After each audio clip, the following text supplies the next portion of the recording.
tuning in to the online broadcast network, AFTERBUZZ TV. Over 20 million weekly downloads in over 150 countries, and your number one source for after-show entertainment.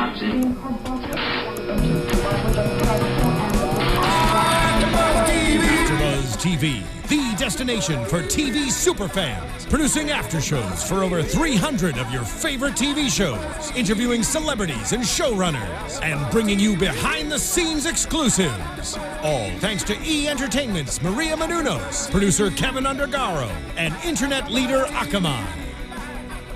Now, let the buzz begin! Hello, everyone. Hey guys. Oh, singing. Yeah. It's a naughty little song. Welcome to The Americans, Season 3, Episode 6, called Born Again. So, I am Adrian Snow. You can follow me on Instagram and Twitter at Miss Adrian Snow. Everyone else on my panel, if you'd like to introduce yourselves. My name's Ben Bateman. You can follow me on Instagram and Twitter at Ben Bateman Media. Guys, it's Josh Richmond, and you can follow me on Twitter and Instagram at Radio TFB. Hey, it's Matt Ritter. You could follow me on Twitter at MattRitter1, or you could follow me around West Hollywood to my apartment if you like. That's really creepy. Hopefully people won't do that. Hans is right behind you. Yes. As always, please subscribe to our iTunes channel, our Sound Cloud. I was going to say Soundbox and like Dropbox in my head. Yeah. Dropcloud and Soundbox. Dropbox me that YouTube. SoundCloud. We love having feedback. We definitely do hear your thoughts. Iron Man 19. I'm going to do my best not to discuss. What? Religion, we are the most but proudly atheist Just show letting you on know. AfterBuzz. Is there We are Just not. a bunch of God atheists. haters here. That's all we are. Totally not atheist. But Philip and Elizabeth are. They So are. with that note, first thoughts just of the show overall. This was a really cool episode. This Really was good. great, pretty much across the board. This was the best, I would say the best episode of the season so far. That's my personal opinion. And considering, in my opinion, this is the best season, maybe this is the best episode best of the of the show. best. Yeah, Best maybe. All time. The best. It doesn't have the weight of a finale or a premiere to like the action excitement, but No, I But think he was killed. Yeah, Yeah. it doesn't have any of the action beats, but what's going on like thematically is so interesting, tying all these characters together. I guess what I mean is it doesn't get to crutch on that stuff. Right. It's just the minutia of episode 6, and I think for that reason it makes it my favorite episode so far. I really enjoyed this one. Yeah. Let's talk about Jesus. That's kind of where I'm a Jew. I Dig into don't Jesus. often Into get to talk Jesus. about Jesus. This is very exciting for me. No, yeah, let's just go directly. No, I don't wanna. Let's actually just go ahead and start off with, we had some little touches of characters to start with the Nina storyline, the Stan storyline, and a little bit of Martha that we kind of were like, it's like, ooh, And it's the mail simmering. robot! The mail robot's back. Simmering. Yeah. So what was everyone's thoughts on that? Let's start off with Nina finally betraying The girl she was with. Forget our Evie. predictions Evie. from last week. Did any of us get that right? How that was going to shake out? With Nina? Well, we assumed that there was going to be more of a Death, murder, physical kill. or romantic seduction that we didn't actually see. That is Yeah. true.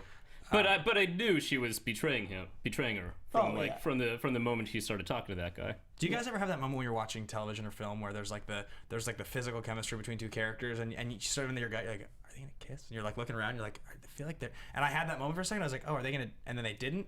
I was like, weird, because usually when you feel that in a show or a television, like it usually happens. I felt a tingle. It was interesting, right? They had a very physically affectionate relationship. Yeah. But no reason to doubt it goes past friendship. I think just when you're sharing close quarters with people, you know. Yeah, And it's hats just off that to them. intimacy. I never got that feeling from them. I got that more from watching Sherlock with Yeah. Benedict Cumberbatch and The Hobbit. no. Oh, those guys are definitely no, doing it. Betty and the Hobbit. The villain. Oh yeah. Oh, that guy. Yeah. what's his I face? never see him. You I know, Yeah.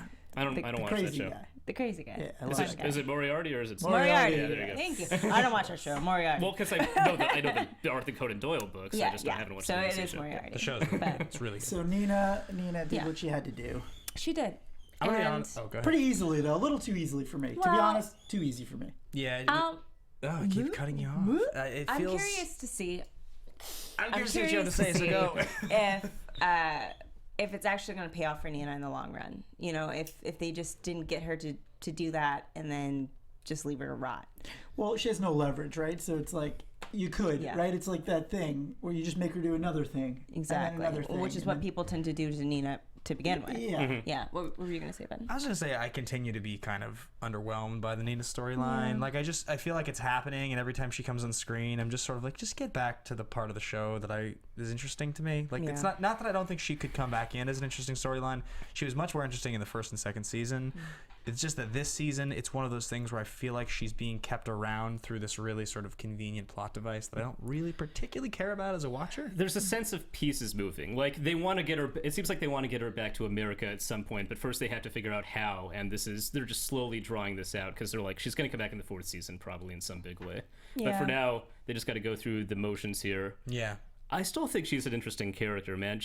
Because she was telling the truth a lot of the stuff that she was saying to the Belgian girl. That's true. That is and interesting. revealing parts of herself, but then she just goes so ice cold, lights out, nothing behind those eyes. Cold betrayal was brutal. It was like a Where's Wallace moment from The Wire.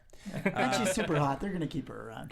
Just for that Just reason. because she's super Yeah, hot. well, it How has did we something not to do watch with a it. super hot woman get her bones broken and shoved into a suitcase like episode 1? Maybe that's coming for Nina. That's like Yeah. I think that's like top 10 most uncomfortable moments on television that I've ever seen is probably that. Like I can't think of many things I've ever watched on TV that I was more just like couldn't eat, except for the uncomfortable moments tonight that we will get to. We will get to that, yeah. Well, just to kind of wrap up with Nina, how did everyone feel about Stan? It was I always get like, Stan's just such like a stern, stoic man. Whenever he has a love scene, I'm always kind of like, this is so different from what I'm used to seeing from yeah. Stan. I felt slightly like awkward for the actors in that Yeah. moment. I don't know. I was like, oh man, she's kissing Stan. Like really, like it's so like she's really into it. But that's you know? but it's also the kind of love scene I would imagine Stan having, where he's completely so in his own head that like it's clear to her. He's such an internal guy. Everything he receives, every piece of bad news he gets, just goes like locked in the vault, and he says nothing about it, and just makes him a little bit more like introverted. I think it's also interesting that the commercial films that Noah Emmerich has gotten parts in over the years, he's never really the character that has scenes like that. He's always a coach, or he's like a father, and he's always one of these stronger male characters that. Or a manipulator of children. Yeah. But I mean, he does have love He scenes. never has his belt buckle pulled open on his couch with his wife's exactly. picture clearly in view. which was, I mean, ultimately kind of funny. But Yeah. I definitely liked the scene at the dinner table. I thought that was funny with Tori. I think that was one of my favorite. There were a lot of funny one-liners tonight. Yeah. I thought one of my favorite ones was when the kid was like, "That's so weird. What are you guys doing? That's weird." And then he goes, "Yeah, it is kind of weird." And she was like kind of annoyed because that's her whole being. Yeah. She laughed at it too. Oh, yeah. I thought it was really great for the show because I think for the past few episodes we've all been kind of going, "What is that?" Yeah, how many times have we said that on this show and others should have saying, we still don't know. So it was great to see them kind of be like, okay, well, it's We not know any it's kinda- easier for us to explain it. We so. know it's kind of And BS-y. It's weird. And It's weird. Paige was in that scene saying, talking about her experience in church and saying, people think church is just about feeling sorry for yourself, but it's not. Which seemed like a little bit of a stab at Tori, or at least at the entire Est philosophy, which does seem like it's a lot about people kind of feeling sorry for themselves. I think it's actually the opposite of people feeling sorry for themselves. I think it's people holding themselves accountable for how they let other people make them feel. Sorry, I got really serious with that, but like, No, I guess. just as I know someone who's like gone through that program and how they've reacted to it, it's like them having to constantly be accountable for how everyone makes them feel. Well, anytime there's a self-awareness institutionalized program of any kind, whether you're talking about like an AA program or 12 steps, something like that, it's always a huge amount of introspection and then holding yourself and others incredibly accountable and being very, very aware of small things that maybe somebody who just innately is less aware is not going to pay attention to. So it's almost you overreact to everything. I don't know. I'm To a certain skeptical of extent, those yeah. things too. At a certain degree, it almost seems like you're making like Est responsible for your emotions going through those kind of programs. It's why therapy is such like a rich business. I like to. I mean, Paige is sort of like that's her team, the church. Like she's just doing that team. Like that's her squad. She's like going to bat for them. You know, she's like, people think, Well, like, it's just like what people do for Est. It's not necessarily that Est is religious, but I think the way that people kind of what it brings them or what it gives them as a person is very similar to what some people get out of religion. And like what Paige says later, when we get to talk more about Paige, but where she says, after being baptized, or I just feel like I feel a presence with me. And it's just a little bit easier to kind of deal with this. Yeah. You know, it's That's a huge part of what religion is it just makes day-to-day life a little bit easier and a little bit less lonely. Yeah, and if that's what works for you, then kudos. If est is what works for you, then kudos. We gotta take an AFTERBUZZ road trip to the est center. Yeah, right? Let's do it. If having nothing is what works for you, kudos. Yeah. Oh, please, Adrian, elaborate further. I am not an atheist. Adrian is not an atheist. Iron Man 19. I'm not an atheist, but I'm not a Christian. I'm not a Buddhist. I don't believe in Hindu. It should be noted really quickly because there was a fan from another after show I was doing who was very, very vocal early on about being opposition to some of our ideas. And as soon as we started interacting with that fan extensively, they became our biggest fan. So I should just point out, it's definitely not us knocking. I'm certainly not here knocking a fan. But because I did receive a message from this fan right before this show, and this entire show, or this particular episode, has been about just the what people believe in and how that structures their life and how that impacts their relationships with others. And so that's why we're commenting on it. Not commenting on it to tease anyone or to hurt anyone's feelings. I am from a Southern Baptist family. If there's anyone who has respect for religion, it is I.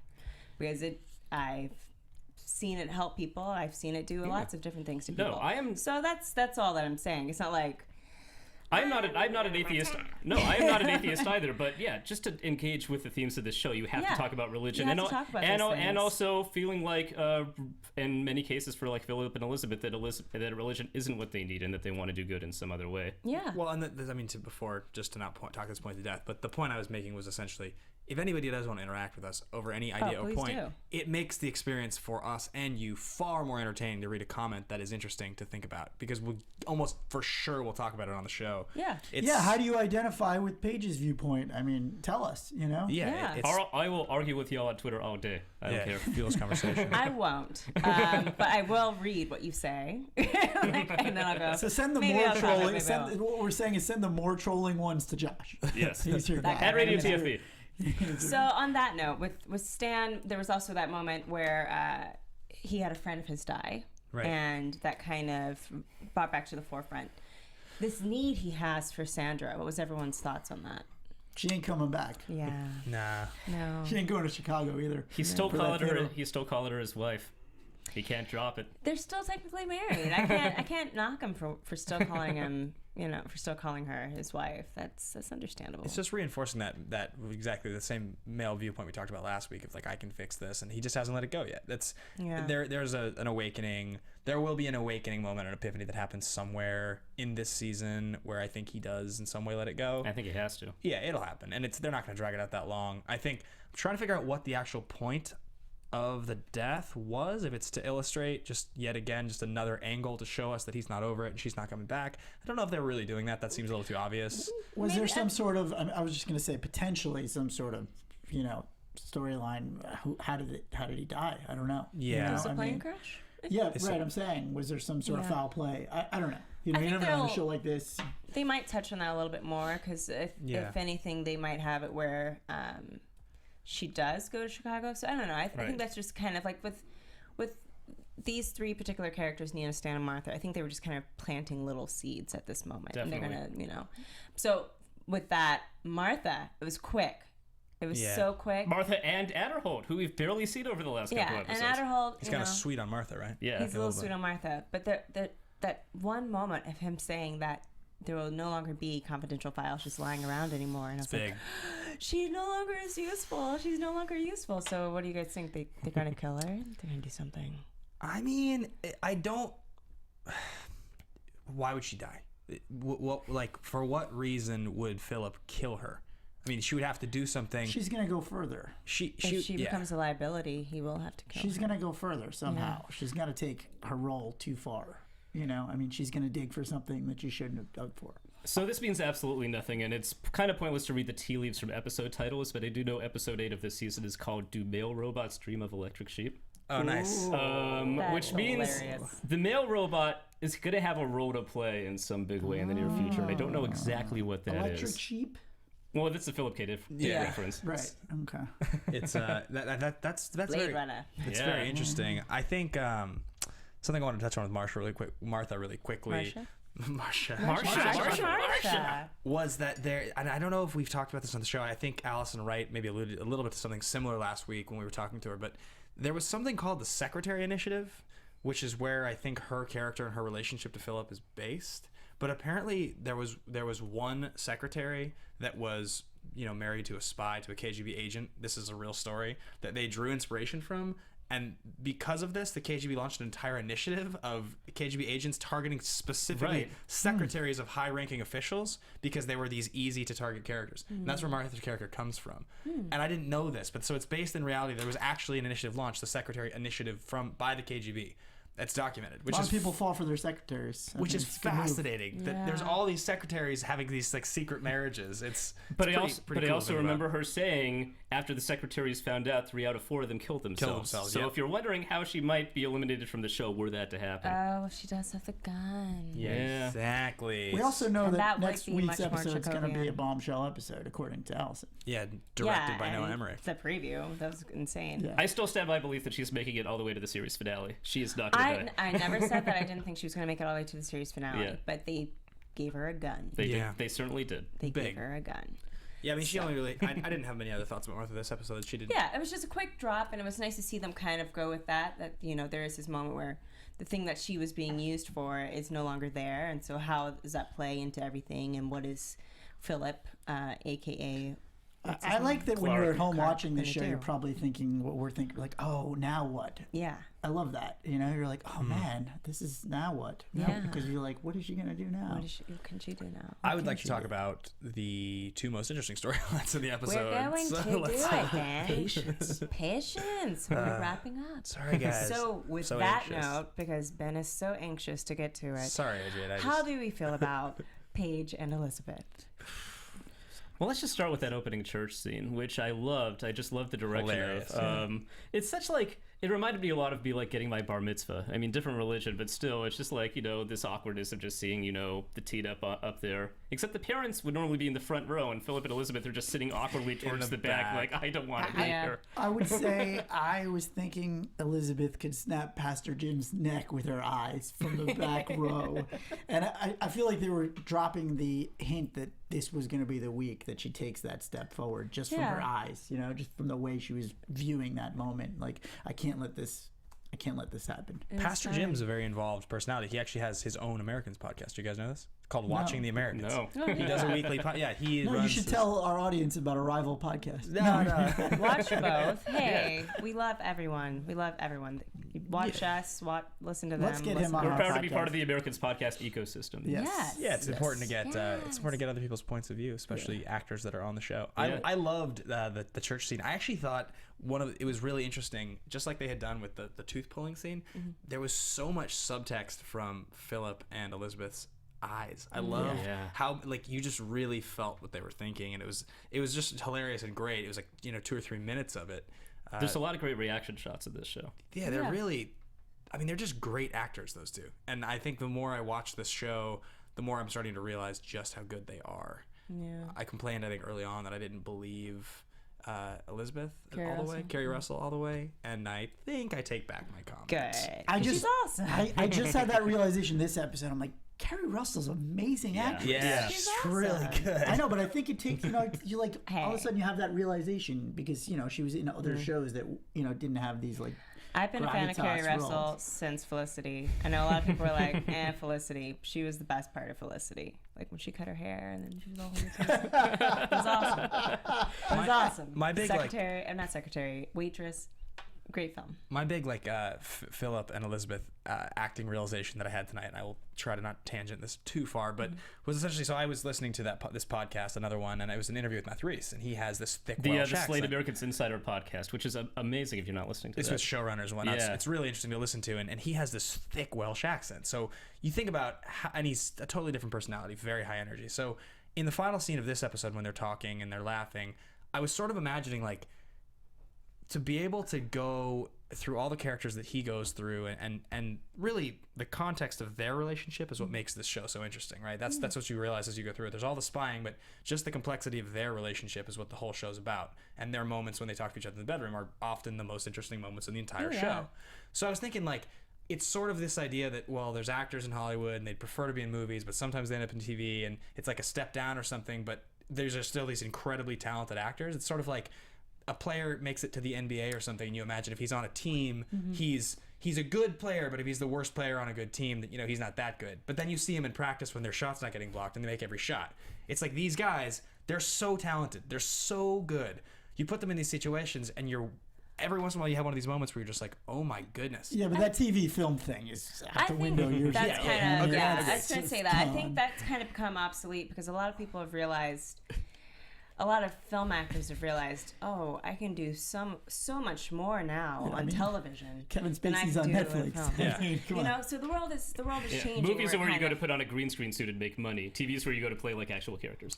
That is possible. That, you know, that is a side to it as well. But you know, I think it's just that they're finally becoming equal. So it's not that one is necessarily better than the other, because you can definitely go and put on a superhero costume and be on Agents of S.H.I.E.L.D. or Agent Carter or something like that. It's true. And so it's leveling it where it's not like an us versus them. It's kind of like with theater. There's always been this kind of, I'm a theater, I'm classically trained, so I'm an artist. I was trained and I in am theater. classically trained, but I don't. That doesn't mean I look down upon like film or television. You know, it's just a different approach to it. It's a lot of fun. With that said, in any case, I felt with the church scene, you know, I've always thought baptisms are really beautiful. I always thought they are always just like really quick. So it is kind of like this moment they built up this whole time, and then she's dunked. Yeah. And she's her head, again. I love the direction again of her head just like rising from the water, and she looks very beatific, very like angel-like. She does. But it propels both parents to make their move a little bit. Yeah. You know, I like what you're saying. It's quick, and it was at the beginning of the episode, and it's like they both like it happened. It's done Because she's made her decisions. You know, that's it. She's steadfast. It's like in they something. waited too long to make their own moves. You know, almost. I remember the line while watching this episode. The line came in my head: "Religion is the opiate of the masses," which, if you don't know, that's a Karl Marx quote. That's in this episode. Was it in this episode? I think maybe it's a similar line. There's a very It might similar have been a line in this similar line. episode. But yeah, and the sense of, and coming up a couple times in the way that people talking about belonging to different groups and the comfort it gives them, and then kind of refuted by the very end by Elizabeth saying it's great the comfort you get from going to church, but sometimes you need to really do things. You have to go a step further. I think she was trying to find a way to show Paige that she understands and that she's more like her. And she said that I want you to see that I'm a lot more like you than you think. Right. And in a way that is kind of, I mean, her government is Elizabeth's religion. You know, that's what she stands by. That's exactly. what she... If you're a serious communist, communism is your religion. It's an anti-religious philosophy.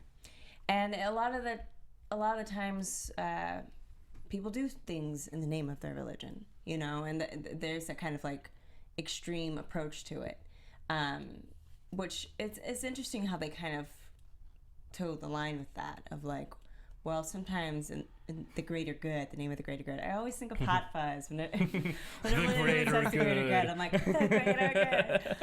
You know, of just like, well, what is the greater good? Is the greater good still good if you are venturing into murdering people and espionage? She was choosing her words so carefully in that scene. She clearly wanted to say more, but she's like, we gotta really wade How in do you here. say that? How do Or you step say, into the shallow end. I'm a Russian spy, sweetie, and you are one too now. There was definitely the moment where you were like, is she really going to just drop the bomb? And then screen goes black. I definitely really enjoy what they're doing with Paige. I think with this is each episode I felt it a little bit more, but I love that they're having her play to the height of her intelligence as a child, which is like, that's such a great tool, because you can write a child as being kind of clueless or oblivious if you want to. It's an easy thing to do. You can get away with it. But I loved the scene when Elizabeth walked into the... Yeah. When she watches, she's Elizabeth smoking the cigarette. And I just love the way she reacts and just like exactly what she says. It's sort of hilarious, but it's because it's, you know, a child playing to the height of a child's intelligence. I mean, all she's doing is speaking eloquently. She's not saying anything crazy. Kids are always smarter than you give them credit for. Oh yeah, she definitely had the moment where she became the mom. And whenever you have that as a kid, I remember having that moment with my mom on occasion where I would say something, and it would be that moment of like, oh, okay, in this moment, I am the adult. Yeah. That's really weird. It's an unhealthy habit, and I wish you would change it. But I know this already, so it's just this But great I moment. love what you're saying about that, because then she took it a step further and she's teaching her mom about life, through her eyes, which is like, you would think that conversation would be the exact opposite about faith. And she's, And speaking of role reversal, how about Philip and Elizabeth sneaking off to smoke pot midway through the episode? Awesome. Amazing. Awesome. Yeah. His face when he pulls out the joint and he's just looking at her like, and you could tell that it's one of those things where, I think sometimes as an adult you're just like, I just need to do something that's so childish. Like sometimes I'll get home from work and I'm like, you know what? When I used to have roommates, I'd be like, we need to do shots. And it's just one of those moments you're like, I have to do shots right now. And it makes you just feel good. It's so silly and it doesn't mean anything. And it was nice to have that scene with them, like smoking outside of the window and just laughing. Like just watching them getting the giggles Yeah. was, especially Elizabeth, who you rarely see like that. Yeah. It was a great scene. It was a great scene. That was the scene that made me think of the whole, like, masterclass actors thing. I was just sort of thinking about throwing an average TV actor into that scene, and they would just never be able to hold their own. Totally. You feel like the two actors are having a great time. Exactly. Well, they also have a lot of chemistry, and they That's have important, years of working together. Yeah. And it shows, Yeah. It's totally like that was great. Jesus really came through for me tonight. It's just great. It was funny. The lines were delivered really. We all laughed. I mean, it is, you're laughing with them. It's great. It was a beautiful moment, and I know we'll switch. And are you guys ready to go into Philip and Kimberly? Yeah. Anyone else have any final thoughts on Paige and Elizabeth? My final thought was, well, I guess it sort of leads into Philip. They sort of had a tug of war over her this episode over Paige. Philip made his move first. Yeah. And she didn't totally get where he was coming. She didn't really understand the context of what he was saying, because he didn't go far enough, sort of. Neither one have gone far No, enough. but I think it was she really went good. further. She did. Yeah. Anna Paige was also more receptive to Elizabeth, I think, since the beginning, because I think the final line of the episode is true. I think Paige is more her mother's daughter than her father's. But I will say what Philip did was very smart. It wasn't something where he needed to kind of be like, this is what's going to happen and you should be aware. He was just kind of instilling in her, sometimes things will come to you and you need to just stand by who you are and make your own decisions for yourself, no matter who is telling you or trying to convince you otherwise. So he just planted a seed. So as things start to develop, I think that'll kind of be like reinforced in her of like, but no, this isn't what I stand by. This isn't what I believe in. He's also completely undermining the mission. That's very true. I just can't. Completely, which is why Frank Langella, which is why Gabriel trusts in Liz. This is. Sorry, excuse me. Oh, I know. hit me. Okay. It was really interesting to see how he interacted with Philip versus how he interacted with Elizabeth. Big time. So when Philip came in, he's like, no leftovers. He was like, sorry, you want coffee? But when Elizabeth was there, he had wine, he had salad, he had an entree. And I was like, wow, this is such a very big difference between how he feels about them. You can tell by just how he treats them. How he feels too, but I also think how he handles. Yeah. He's got different tactics. I bet Philip wants Claudia to come back at this point. He's like, I'm done with Gabriel. Well, Philip's also they're both very smart, and Gabriel. It's not like Gabriel's somehow smarter than Philip. So when he says those things like "you're the best" or we want, I think he knows he's being manipulated by him. Yeah. It's not like it's going over his head or anything like that. Train of thought. Anyway, you're saying. Well, and it'll be interesting to see if they bring back Philip's son. Yeah, I'm not sure how you guys interpreted that line. I interpreted that line as blackmail. No, they referenced it. I think it was season 2 when was it Irina? Irina, when yeah. Irina was there. She did make a slight reference to, I have a son. Oh no, I remember that. I'm just saying Gabriel just dropping that bit of knowledge right there. Yeah, it was totally blackmail. Yeah. It was totally like, you will sleep with this 15-year-old. Right, because we know about your son. And he's at war. He's at war. He's somewhere. Did they say he was in Afghanistan? Yeah. Something could happen in Afghanistan in the 80s. So that was definitely blackmail. Here's my only question. I understand that it's a tug of war and they have their orders from their government, but what do Philip and Elizabeth really think is going to happen if Paige finds out? Like, what do they really think that that's going to go over well? That's what I keep trying to think about. Like when they're, oh, I'm going to go ahead without you. It's like somehow, do they not understand that if she just decided to like buck the trend, everything just goes? They do. That's why they're slow playing it, I think. Yeah, I think that's why they're hesitant. Philip doesn't think it's going to go well. Philip's been saying that from the beginning. Why does Gabriel and why do those guys think that somehow this is a thing that's going to work? Like, well, because they're the best, manipulators in the world, and it's their daughter and love. But that is stupid on their part, because the last person that they told, he killed his entire family. Right. Yeah. It's just So- crazy to me. It doesn't always go well. I think the biggest, when I watched the Paige and Elizabeth scene, I was kind of like, at the end there, I was kind of thinking, what is Elizabeth going to do if Paige turns on her? Is she going to be okay with killing her own daughter? Because that's pretty much what they would probably have to do. That's what I'm sort of saying, right? Yeah. That's the part of me that's like, what? What's... So The best motive I that'll can be come up with interesting for the KGB is desperation. We were in like the waning days of the Cold War here. We know the future. We know that the Russians are eventually going to lose, and they're not doing well in Afghanistan. I think they just want to recruit whoever they can and get whatever foothold they can. Yeah, it definitely seems like an act of desperation. Yeah, would she kill Paige? That's a question. Yeah. So That would is a she big kill? one. Would she kill Paige versus what would Philip do? I What would think. Philip do?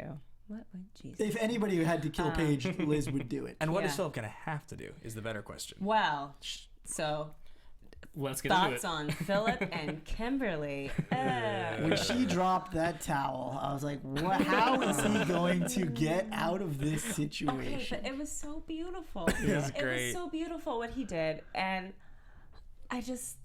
it brought joy to me to just watch him just pull like the best abstinence card I've ever seen pulled in my life. That one, really good. that reminded me of a lot of girls in high school pulling that card on me.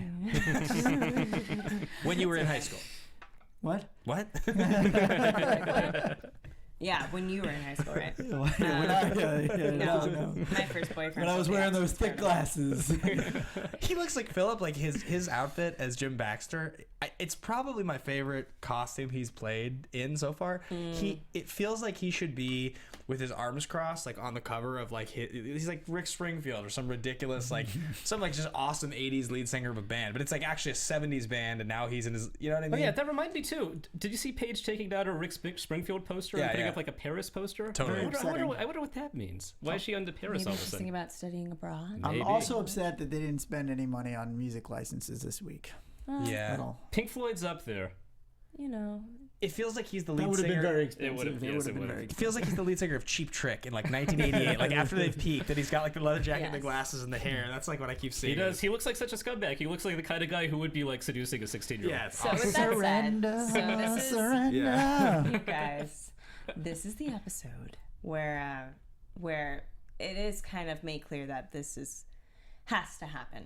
And when she did drop that towel, it was kind of like, and like the other Russian spies in the other room, like finishing up stuff. He doesn't want her to want him. Sorry, one more cheap trick joke. That was Yeah. it. So it was kind of that shock of seeing this extremely sexual 15-year-old come onto this 30-something-year-old band, and Is she 15 or 16?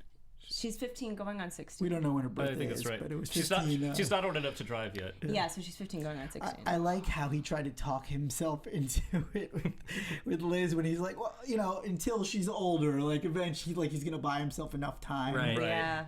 I was like, yeah. I don't think there's ever going to be a moment for Philip where Kim is not going to look or seem like his daughter. You Right, know? of course. So it doesn't matter if she gets older. I think that's just always going to be in the back of his mind that she's only a year older than his own daughter. Yeah. Which makes dropping the God card all the more skeezy. Even if it is a beautiful And moment, it's beautiful. it's also him confusing his daughter and the teenage girl he's Yes. supposed to seduce to an unprecedented degree so Well, far.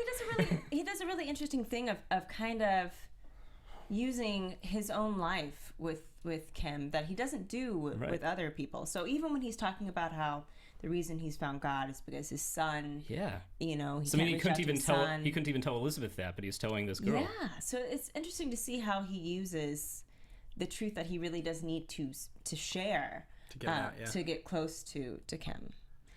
So yeah, It was Yeah. definitely when he puts the towel on and he's hugging her. It was, and she starts crying. It was just a beautifully sad and uncomfortable moment, because I think not only that, you were sort of like, he dodged a bullet, but you're also like, this is a thing that's going to happen eventually, and you kind of know it, and it just, I mean, I wrote down like brutally uncomfortable, and then I just underlined it like 3 times. I was like, oh god, this is just so hard to watch. I like how I just like how they reversed it so quickly, where Gabriel was like, yeah, no, it's happening. Yeah, when Gabriel said it's like, on. You are having sex with that girl. It's weekly. I almost felt like, are you just doing this just to make him uncomfortable? Like, are you I doing think it it's a because he's test, so too.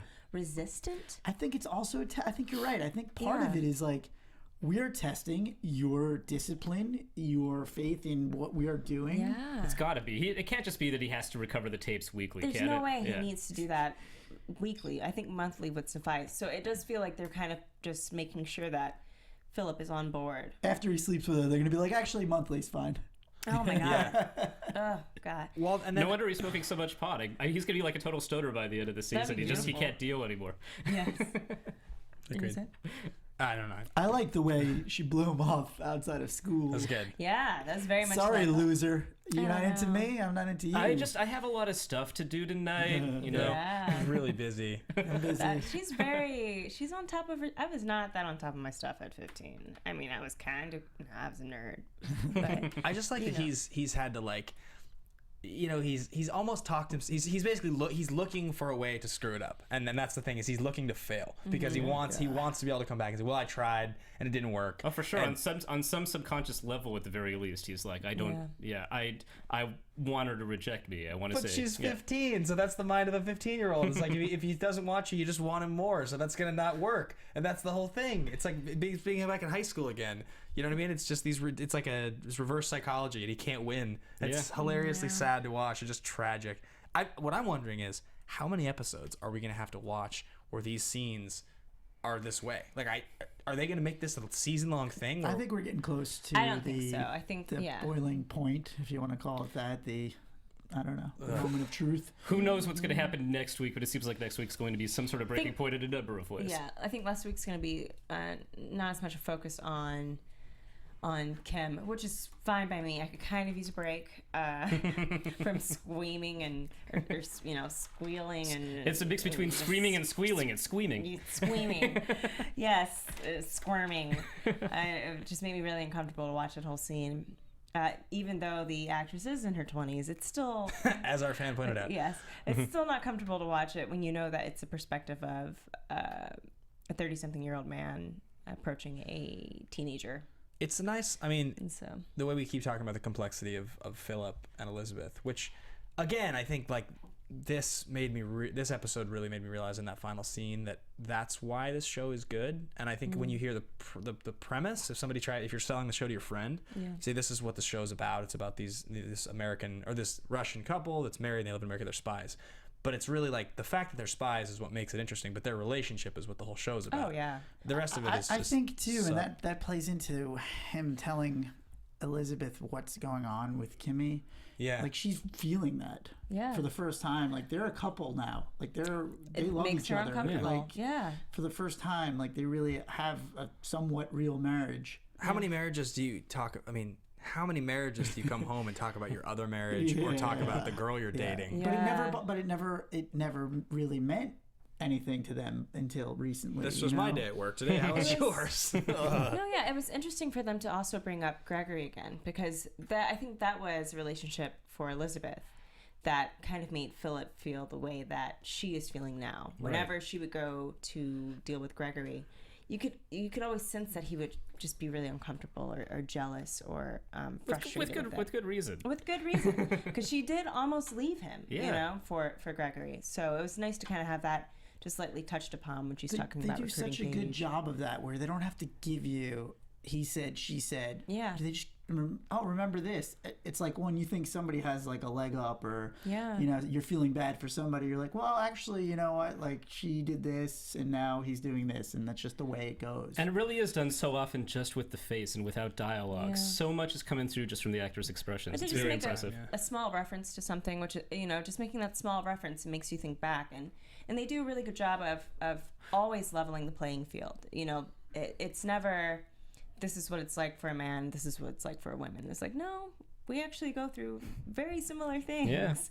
Yeah. We behave and react in very similar ways. So it's really nice for them to kind of play on that and have this moment for Elizabeth be so testing of I don't want him to sleep with this woman or this girl. I don't want him to do this. On a relationship level, and also just like on a moral level. Yeah. The only thing that I'm sort of wondering going forward, as well as I talked about how long is it going to be uncomfortable with, but also the line of realism with him and Kimberly, I'm just wondering, because I keep having these moments where I'm like, well, she wouldn't accept that, or he wouldn't be that strong-willed, or she wouldn't buy that, or she'd kick him out if he didn't do it, or et cetera, et cetera.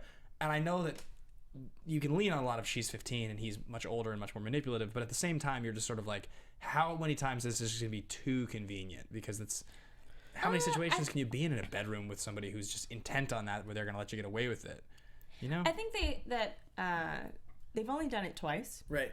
Where he's been in the bedroom, and I also think that it's not, for me when I watch it, it's not unrealistic. You know, there is, though she might be adamant. I was at one point a 15-year-old girl, and right.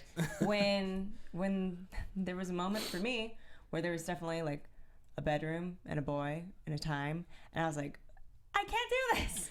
I can't do it. Like, and shooting out of the bed and running. To me, in some ways, it's a more believable relationship for a 15-year-old. And I can actually see how that's complete catnip to be like, there's this guy who says he really, really wants me, but he's so messed up he just can't, and I have to rescue him. It might be and a lot of women, not just 15-year-olds, but women, for sure, go for that. They're like, I will save you. Yeah, it's also, it might be a relief too. She's 15. A lot of girls are like, I think I want to do this. I don't know if I want to do this. Has she ever had sex before? And all the insecurity of her kind of, when he put the towel on her and she's like, well, is it me or is it me? So it's a very realistic conversation from, at least from what I've personally experienced and what I've known from my friends to experience, of like, okay, that's not something that I just don't believe at all. It's not like with Stan and Oleg, where I was kind of like, what? Yeah. Why would he talk to Oleg? I remember I was 15, I dropped a towel, and the girl was like, we can't do this ever. It's God. Jesus says, I cannot do this. Oh, yeah. Hans is in this episode doing something I have no idea where it's leading either. Oh, yeah. Oh, yes. I totally forgot about that. With the South African redhead, who's apparently he's something. He's not South African, but he's dealing with South African. No, I think he is South African. That accent's a little muddled. Yeah, it's a little muddled. Not Hans. We didn't hear the South. No, but that guy, what's his name in the car with Liz? What's his name? Hans. Hans. Yeah, that's Hans. He's Russian. He's Russian. Yeah. He is. I thought he was South African. Yeah, his accent's a bit muddled. He's talking about how that he noticed a kid who he thinks may be a spy working with the South Africans. Right. And how they're, I guess, planning to use that against the U.S. because Reagan. Reagan is siding with the pro-apartheid. What are they called? The anti-apartheid. It's another one of these. The whole situation is just another one of these Easter eggs they're giving you to set up something in the future that's not supposed to. Yeah, they're going to set it up later. Right. So and they are going to touch on the 19-year-old spy next episode. So they do. There's like a torture scene or something with him. Ooh. So that'll be interesting. You know what? I was just going to say, historically, I think it's kind of interesting about. I was reading. It was a great article about the Americans on Grantland by Holly Anderson. We should give her a shout out for pumping up our favorite show. But one of the things they said was, maybe some people are having a hard time rooting for Russian. Like, why isn't this show more popular than it is? Maybe people I think it's funny, just historically, if you look at it, like, oh man, America was kind of on the wrong side of history there in a couple of ways. At least in that one moment, that's certainly true. Yeah. They do. It is interesting to kind of look back at that time and how the U.S. interacted with the Middle East then and how we interact with them now. Yeah. And they just kind of, you see them talking about how, Russia is relating to Afghanistan and the killings that are happening, and it's interesting. Yeah, back when Afghanistan was Russia's problem and not ours. So it is kind of, they do a really good job of how, hindsight's 20/20. Like, we can say all these things about well the Russians this and the Russians that, but it ties into the theme of the show, where it's like, we don't know if there's right or wrong. It's just there's duty. It's like there's sacrifice. Like, this episode was about sacrifice and religion. It's like you just have to take it on faith. like you were saying, religion, sometimes country is religion. You're taking it on faith that you're getting orders to do this thing, and you don't know how the dominoes of world, global It is kind play. of about what is the greater good, but what is the greater good to you? That just your greater good is not someone else's greater good. Sometimes that your greater good is their evil. Yeah. So The greater good. The greater good. And that's, I mean, ultimately the conversation at the end of the episode was about that. They do a really excellent job of kind of there's no black and white. Everything lives in the gray. Right. So, Which is what the world is really like. yeah. Yeah. Hey. Actually, I see it in color. I don't know how you guys see it. You do? I actually see in a slight I see it just a grayscale. know, Just it's like gloss. You're like a snake. I see With in that- thermal imaging like the Terminator. With that, shall we go ahead into predictions? Let's do it. Okay. I was like, all right, Matt, we'll start with you. I am going to make a prediction that Philip is going to be the one that somehow breaks it to Paige that they are Russian spies. That's a good one. I That's a can good see one. that. Interesting. Like he's like driven to it somehow. Somehow. I think Paige is initially going to react badly, and then by the end of the season, she's going to come around. A comrade? And she's going to become a comrade. I think Martha's usefulness is no longer paramount, and I think she's going to be pushed to do something that's going to get either her or Philip caught, and that will result in her death. Ooh. She's making it all the way to the end. I'm sticking by It might take the end of the season, but she's going to die at the end of the season. By the end of season 3, Martha will be dead. Whoa. Wow. My prediction. Just drop the mic right there. Please don't actually drop the mic. It's a pen. Actually. Just throw a mic across the room. I feel that someone is going to die. That's a pretty specific prediction. I'm not yes. Go big. Go big here, Adrian. Go No, big. I'm hesitant to say it's going to be Martha. There was that preview. There was just so much that went on, and they're building up to something really epic. And I feel like this is a season where people will be found out. So it's kind of like that moment where you watch Breaking Bad and Hank reads the book. Right. And you're like, ooh, Yeah. what? So you're saying Stan's going to do the thing? So this is that. It's going to be that moment where it's just everything's going to kind of come crashing down. Yeah, something's that got just it. made me Something's think, gotta like, oh man, I can't wait to find out what that version of the book is. Yeah. It has to be, whether it's Stan, whether it's Paige telling Stan, Right. that could be the big thing that happens is that once Paige finds out, she turns on them and turns them into Stan. That'd be crazy. Well, we all know that eventually we will have to deal with the Stan chasing them storyline. That's a thing that will eventually happen. But I don't think it's happening this season. No.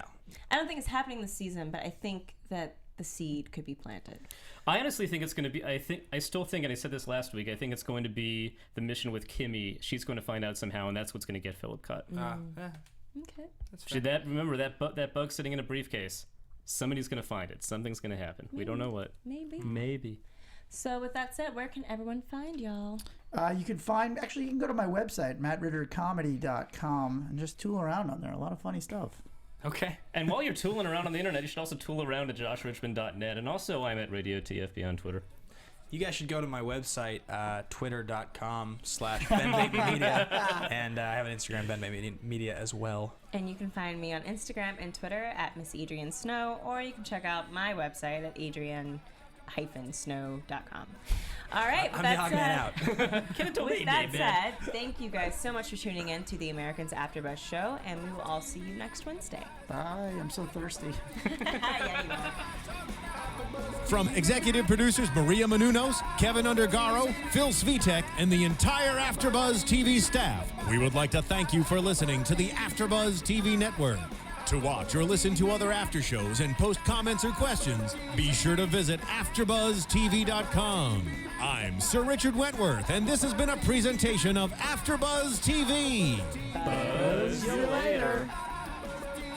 The views expressed herein are those of the hosts only and do not necessarily reflect the views of AfterBuzz TV or its owners or principals.